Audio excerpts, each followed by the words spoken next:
tol. Wala na akong makontent, tol. Pansin nyo naman, almost everyday na akong nag-upload. Try ko naman yung best ko para mag-upload everyday. Pero ngayon, wala na. Wala na ma-upload. Ano na? Ngayon, nag-iisip na. Kasi kadalasan ng mga video ko, parang film or skits, gano'n. Di ko alam kung kailan ko nga ito ma-upload eh. Bahala ka na. Di ko na alam kung anong i-upload ko. Tinatry ko na yung best ko, di ba? Minsan nga eh, may time pa rin nga parang gumagawa pa rin ako ng video. Tapos ine-edit ko na lang. Bahala na kung anong kinakalabasan. Parang mga kan lang.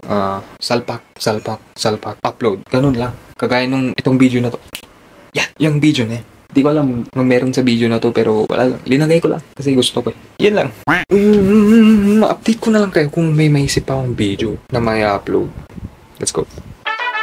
Hi guys, good morning. Ngayon, kung na to, kinabukasan na to ng isang clip. Ngayon, nag-iisip pa rin ako ng pwedeng gawin. Since ngayon tinititigan ko yung motor, what if paliguan natin, di ba?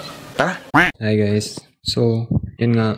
Guys, joke lang pala yung pagwawashing ko ng motor. Tinamad ako. So, sinamahan ko yung katamaran ko. Ngayon, nag-iisip pa rin ako ng gagawin. Actually, kagigising ko lang, nakatulog ako. Mga 10 minutes na tulog lang. So, yun.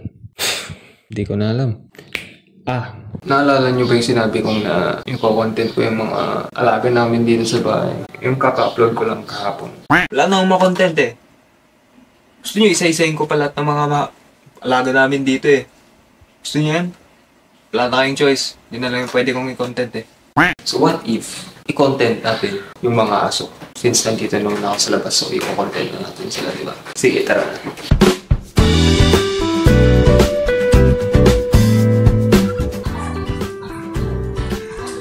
Okay na yun.